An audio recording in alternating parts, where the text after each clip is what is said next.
Okay, so it's a great pleasure to introduce Guillaume Baudart from INRIA in Paris, I believe. Yeah, so thank you very much. Thank you very much for the nice introduction. I'm really happy and a little bit intimidated to be here. It's really nice to see all of you. And I'm going to talk about something that is a little bit distant from epidemiology, that is reactive probabilistic programming and semi-symbolic inference. So this is a project that I started when I was at IBM Research with Louis Mandel, and we had a collaboration with Mike Carbin's group at MIT, with Eric Atkinson, Ben Sherman, Charles Wan, and Elie Chang, Marc Pouzet at INS Paris, and Christine Tasson more recently, who is now at Super.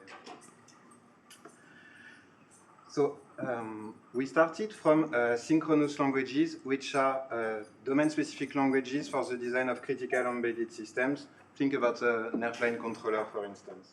And the idea of these languages is to write high-level specifications that are really close to what the engineers learned and know very well, and then rely on automatic tools to verify and generate code.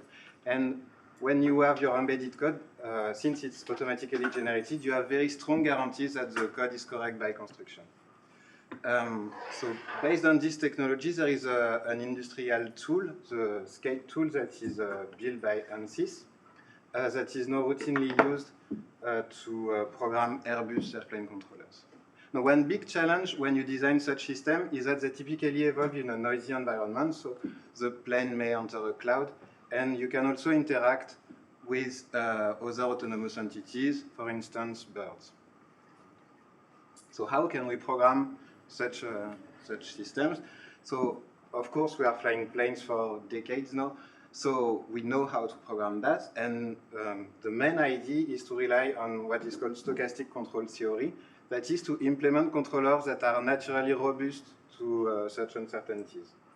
Another complementary approach would be to rely on offline statistical tests and learning algorithms, but for that you need a lot of data, offline data, and you never know if the data is up to date or not.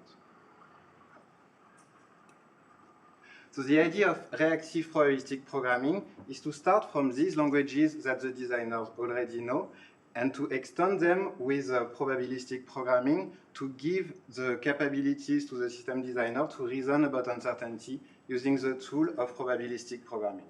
And compared to manually implementing stochastic controllers, where you need to be very careful about the assumption you make about your model and the assumption you make about the environment to write the solution, we make the probabilistic model completely explicit, and we want the compiler and the runtime to automatically compute the solution for you instead of writing the code.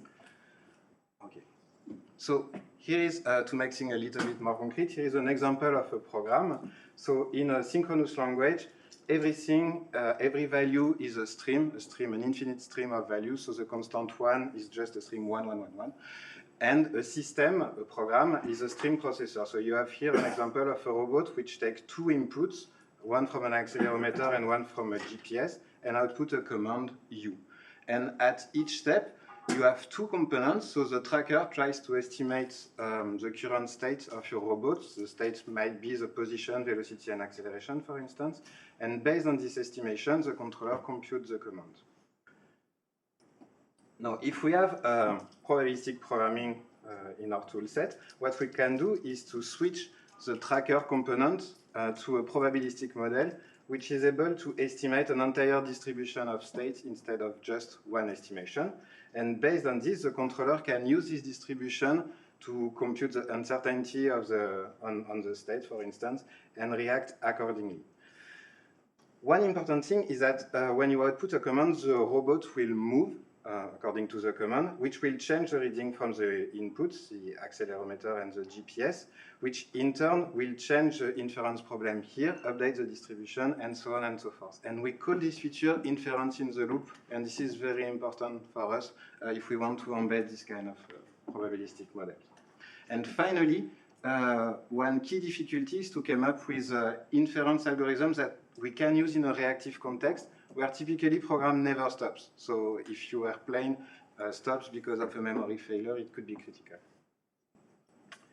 Okay, so let's dive in into a more concrete example.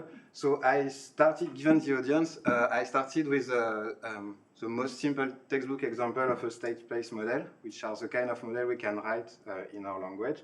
So you have here a hidden Markov model, where at each time step, the current latent state X only depends on the previous step, and you have some observation Y, which only depends on the current state.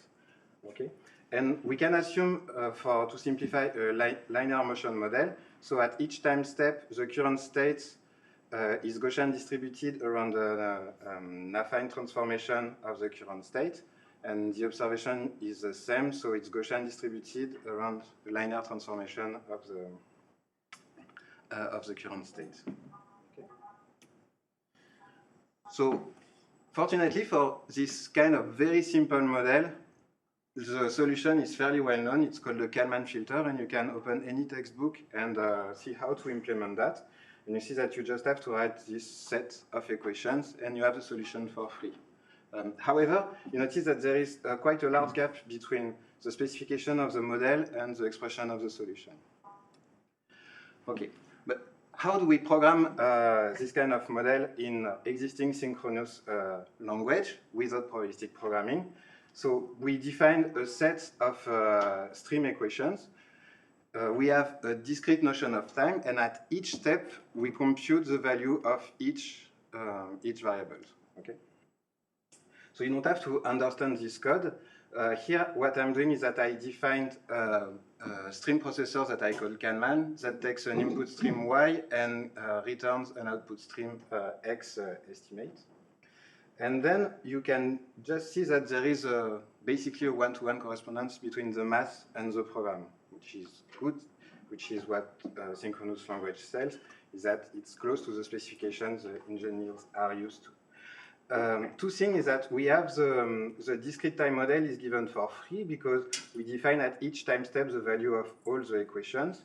And you have two important operators here, the pre, which is the unit delay. So this refers to the previous value of the stream xs. And since the previous value is not defined at the initial instant, you need the initialized operator here, the arrow, to say that at the first time step, this expression has the value x0. Okay.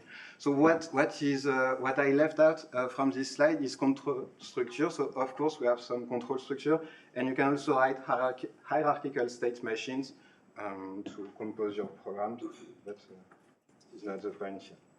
So at runtimes, what happened? So I get a first input, say y equals 7, and I can have an output, say 1.5. Then I move to the next time step, get a new output, and then a new input and a new output, and so on and so forth. Okay. But what if the assumptions on my model change? So it's not completely clear. Since the distance between the original model and the solution is quite large, it's not completely clear what I need to update in this set of equations. Another difficulty is, what if I change my model and suddenly it's not linear anymore? So you might know that the Kalman filter won't work on this kind of model. We need an extended Kalman filter or more complex model. So, and how do I change this? Can I update this, or do I need to throw everything away and restart from scratch? So what we propose is to use probabilistic programming. And so, okay. Okay. Sorry.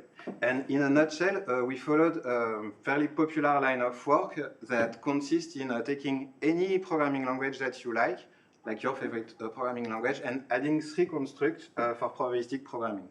So the first one just introduced a random variable with a distribution d. The second one observed dy, conditioned the model on the fact that an input y was sampled from a distribution d. And the last one, infer, just compute the posterior distribution of a model given some input. So a model just described a probability distribution, and you want to compute the posterior distribution.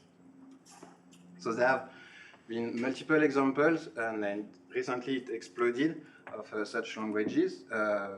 So, for example, Church and Anglican based on Lisp and Clojure, Web People based on JavaScript, Pyro and NumPyro based on Python, Gen on Julia, and our language that is called ProbZelos, which is based on Zelus, the synchronous language that you just saw on the previous slide.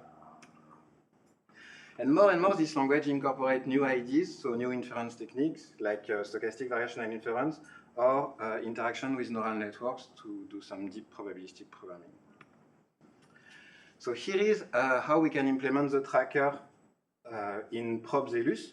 So instead of writing the Kalman filter equation, you can see here that I now have a one-to-one correspondence between the original model and the code. So what I say is that at each time step, starting from x0, the state x is sampled from a Gaussian centered around the linear transformation of the previous state. And at each time step, I also observe that y is Gaussian distributed around hx. Okay? So you see that this is exactly what I have here. And now what happens, if I launch this model inside the infer operator, at the first time step, instead of one estimation, I get an entire distribution. So here I get the distribution of x0 given the first observation. That might look like a Gaussian like that. At the next time step, I have the probability of the next state given two observations, the first two observations, and so on and so forth. Okay, so the main message here is that everything is a stream, and now we are able to compute stream of posterior distributions given stream of observations.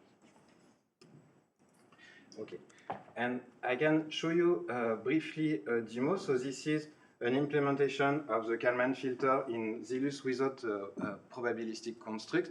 So you can see here that I have my model, and this is a comment, like there is nothing I can do with that.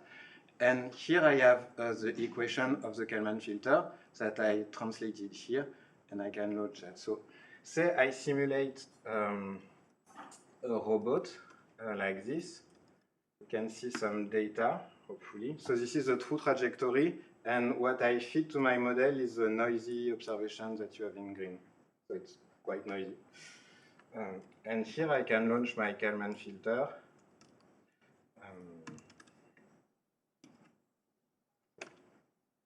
And you can see that I'm able to reconstruct the trajectory. So the colors are off, but this is the blue line that you can see here, so it works relatively well. And if you look at the HMM example, so here is the code of the HMM. So the preamble is exactly the same, so this is the same constant.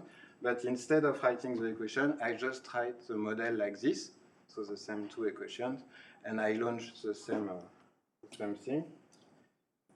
And you see that I can reconstruct the trajectory. So there is, let me relaunch it once more. So it's relatively similar because it's new data at each simulation. Okay.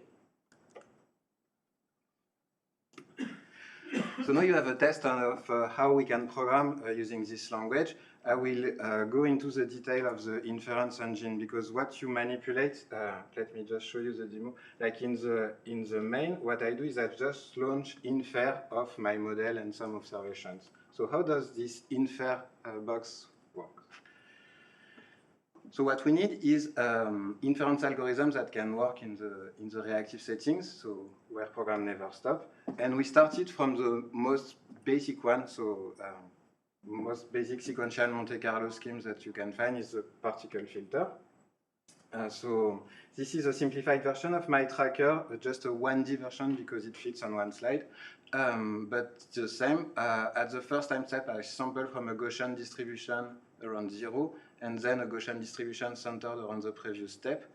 And I do an observation of y centered around x. Okay? So how the particle filter works? When I sample from Gaussian 0, 10, I will just draw some random value for x. And then when I see an observation, I will assign to each of this random value a weight that represents how the likelihood of each of the sample with respect to my data. Okay. Then I move on the next step. And to go to the next step, I will resample my set of particles based on the weights. right? So I duplicate the most likely particle and I discard the least likely particle. Okay, and now I have a new observation, so I reweight my set of particles and I can go on and go on. This is pretty simple. But in practice, that doesn't work really well if you have a high-dimensional model. And I can show you this here. So you see that the critical part here is the number of particles I used for the simulation. And if I decrease that and I relaunch my model, you see that it starts to diverge. And if I'm feeling really bold, I can go to one particle because I don't have that much computing power. So what happens? So yeah, it's really bad. And this is ridiculous, by the way. What I'm doing here is that I'm just drawing one random sample from my model, and I hope that it will follow my trajectory. So there is no chance that it will work. So what we used in Probzelus is a semi-symbolic inference, where we try to do as much symbolic computation as possible, because sometimes your model is simple enough and you can compute the exact solution, or some pieces of your model, for some pieces of your model you can compute the exact solution. And here with one particle and my symbolic scheme, I can basically catch the trajectory. And this is exactly what I sold at the beginning of the talk. What's happening here is that Probzelus is able to compute the exact solution, and so you just write the model and you let the runtime compute the exact stochastic controller for you. What it's doing here is that it's reproducing the Kalman filter equations under the hood. So the first algorithm we used for semi-symbolic inference is based on delayed sampling that was introduced by Murray and co-authors in 2018. And the idea is to implement Rao-Blackwellized particle filter, where, as I said, each particle maintains symbolic distribution and tries to perform as much exact computation as possible. When that fails, what you do is that you fall back to a particle filter where you sample just a few nodes in your data structures and try to continue with symbolic computations. And how we do symbolic computation, so the basic idea of delayed sampling is to use conjugate relationships between random variables. So this is a very simple example of a conjugate relationship. If you have two random variables, x and y is centered around x, you know that you can compute the distribution of x of y given of y taking a value v, which will be a new Gaussian with a new mean and a new standard deviation. Okay. So how it works in practice, so let's go back to the tracker example and see what happens inside one particle. So when I see a sample, what I do, instead of drawing some samples, I will build a graph that starts with one node with a distribution normal 0, 10. Then when I see an observation, I introduce a new node. So here that depends on the previous one, because it's centered around the previous one. And if I see an observation, I can use my conjugate relationship to update the distribution. Moving on to the next step, I introduce two new nodes, one for the sample and one for the observations. And when I see the observation, I can use the information stored in this node and in this node to update the distribution, again, using just basic probability theory, and so on and so on. So one problem with this algorithm is that you need to keep track of two relationships. The first one is if you want to add new nodes to your graph. So basically what we are building here is the graphical models that is described by your program here. And if you want to build the state space model, you need to have a reference to your child. So you have forward chains. But when you update the distribution, children also need to keep track of their parents to be able to update the distribution. Right? And this is a problem because there is nothing you can remove from this graph, like every node is reachable. So if you unfold a state space model, it goes really bad. And if you keep track of the memory consumption of your algorithm, you see that you have a linear increase of memory consumption across time, which is really bad for us. So what we propose is to modify the algorithm such that we can minimize the number of pointers in this graph. Okay, and since we don't have back pointers anymore, what we can do is that we can collect nodes that are unreachable. And you can see here that the pointer pre of x only point to this node and x to this one. So these two nodes, the two first nodes that we introduce, are unreachable in the program, which means that we can safely collect them because there is no way they can be used in the future. Okay. Right. Sorry. Okay.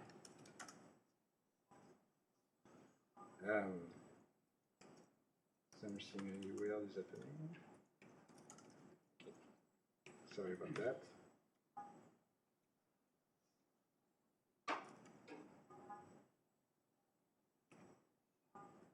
Okay, that's not working. Anyway, so one problem with delayed sampling is that it only works for models that can be represented as a forest. So if it's not possible to represent it as a forest, you will sample some nodes in the middle, which lead to approximations, which can be bad. And the question is, can we do better than that? And if you look closely at what we did when we applied the rule for conjugate prior, we started from a model which looked like this, where you have a dependency between x and y, going from x to y. And what the conjugate prior rule is doing is that it swaps the order of the dependency. So you end up with a posterior distribution that depends on y for x, and a marginal distribution for y that does not depend on x anymore. So can we generalize this kind of reasoning to more complex models? And this is the main idea of what we call semi-symbolic inference. This is an idea of Eric Atkinson. Is that we will do the same as in delayed sampling, so particle maintain symbolic expression, but now each operation on the graph triggers a sequence of swaps, which change the dependency between two variables, but preserve the symbolic state, so preserve the overall distribution. And then only root node can be observed or evaluated. So what you do when you want to do an observation or an evaluation, you start a bunch of swaps, you end up with a root node, and then you can condition your model. And we identified what we called closed families, which are families of model where a swap always succeeds and the resulting state remains in the family. And examples of such family are linear Gaussian models, where you just have Gaussians and linear or affine relationship between them, or finite discrete models. And if you end up with a model in these two families, it means that you can compute exactly the solution as we did for the Kalman field. So here is a last example, which is, again, a simple robot example where you are trying to estimate the angular velocity of the robot and the forward velocity of the robot given sensors on the wheels, right? So you might find this kind of model in a car, for instance. And here is how you define this model. So the omega velocity, the angular velocity, sampled from a Gaussian around the previous value of omega starting from 0. And v, the velocity, is also starting from 0 and sampled around the previous velocity. So you are trying to refine your knowledge about these two velocities. And for each wheel, you have the rate, and you make the assumption that this rate is Gaussian distributed around this relation. Okay. Doesn't really matter at this point. What matters is that if we look at what happened at the very time step, you end up with these graphical models, which is obviously not a forest because L has two parents, V and W, right? So delayed sampling cannot be applied here. But what we can do is we can see that everything is Gaussian here, and we have an affine relationship between Gaussians for L. And so we can apply probability theory, like probability calculus, and swap L and V to end up with this kind of expression for V. We can then swap L and omega to end up with this relation. And no, L does not depend on V or omega. So we can observe that the value is actually -1 and propagate the change to the symbolic distribution. Okay, so here are some benchmarks. So the idea is to measure the time to reach a target accuracy. So for each model, we have a target accuracy, which represents the best we can do. And we are measuring how many particles and how much time it takes to reach this accuracy. And you can see that delayed sampling is really good for the first 6 models. And for this model, you need the same number of particles for delayed sampling and semi-symbolic inference. But delayed sampling is faster because the computation is easier, like it's lightweight, basically. But then for the last 3 examples, delayed sampling cannot handle this kind of relationship, whereas semi-symbolic inference can compute the exact solution, which yields significant speed up in terms of inference. So you observe here the classic trade-off between the cost of single computation versus precision of the inference. So depending on your model, this is up to the programmer to choose the best inference technique and to do some profiling, thing like that. In all cases, you notice that using Rao-Blackwell-Ice particle filter is a good idea because we always outperform the basic particle filter. And sometimes, for some complex models, the particle filter cannot even compute the distribution. Okay, so here is the takeaway. So I presented ProbZealous, which is a probabilistic synchronous, so yet another PPL based on another programming model with Bayesian inference on streams, inference in the loop, and the key idea is to make the underlying probabilistic model explicit for system designers. And then we have a streaming inference engine that implements Rao-Blackwell-Ice particle filter. And that's pretty much it. Thank you very much.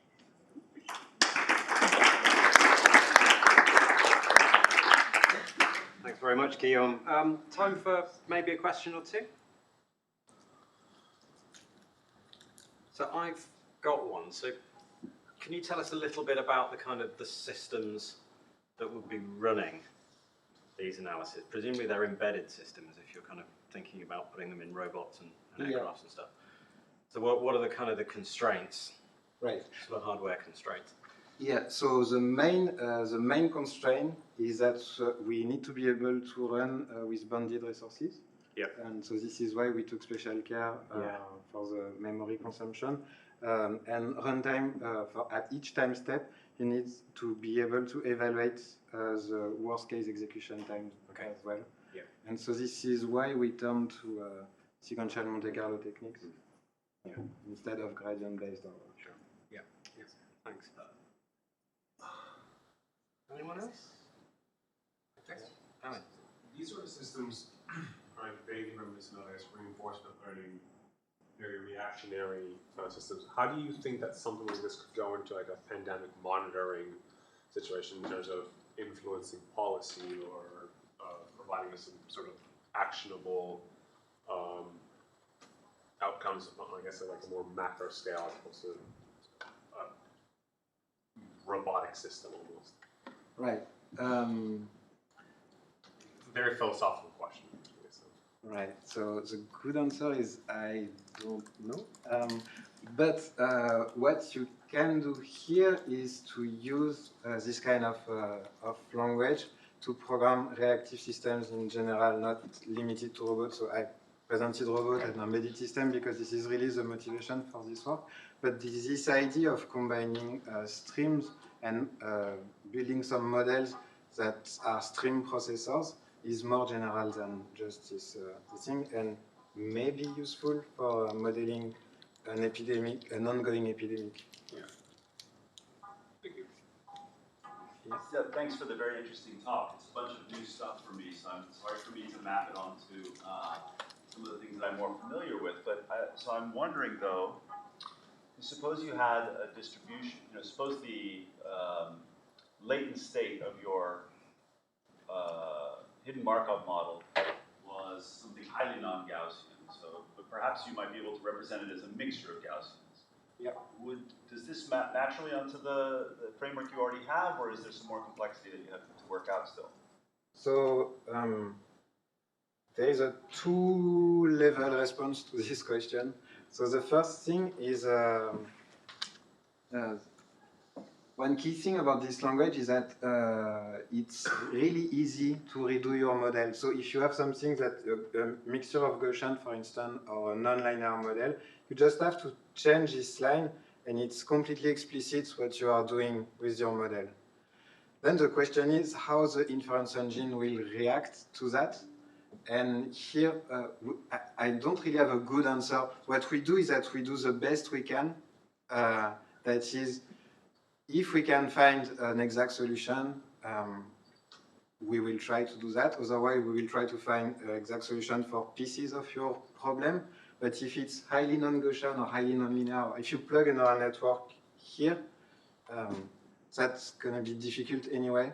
And so you might need to hack a little bit more your inference engine. And this is a limitation of what we propose here, is this notion of black box inference. It's good if you are in the, like, in known models. If you are dealing with complex things, maybe you want to be able to hack your inference. So actually that was a follow-up question I was going to ask. So presumably because this is a streaming system, you can dynamically switch the inference type. Yeah, actually, so I touched upon that very quickly, but we do have this notion of hierarchical state machines with the transition. So based on some condition, you can switch from one mode to another and use different inference operators. Sure. How does the tracing of that inference go? Like, as a statistician, I'd really like to see like the trace, like what actually has happened. What are those likelihood values? What did it do? Does this have any capability to spit that out, and so you can, I guess, diagnose the inferencing, or is it a? This is not something we have implemented. We just have basic printing thing like for the mean and the moments of the distributions that you output, but not the trace. It's not like it just gets cached away and you can access it down the line, or. Yeah, we could implement something, but we did not. Laura, that question. So could you use this tool to answer questions like, if I get more frequent inputs, how much better do I do at, reaching my objective, right? So I get finer time response, adjusting my controller, or relatedly, if and maybe that doesn't apply for the simple system you put up there, but if I can get an additional measurement or something like that, like I can add a data stream to my tracker. So yeah, can this framework answer questions like, how much better do I do with higher frequency, additional data? Yes, so you can actually like these languages have built-in capabilities for dealing with times, frequencies, and downsampling, upsampling, everything like that. So you can try your model on different rates, and everything is modular, so you can basically program the same model and fit streams that are based on different clocks. Yeah, that are higher resolution, yeah. And then you will observe different distributions, but this is up to you to compare the two outputs to see. Okay, so it doesn't have a sort of closing the loop on, gosh, if you were to give me data at a higher frequency, I can do this much better. No, what we can do is that you can program anything, right? So what you could do is to build your model, fit some slow data, say, observe the accuracy of your model, and if it's too slow, you can have a feedback loop that increase the rate of the input, for instance. Okay. Okay, thank you very much, Guillaume. Thank you.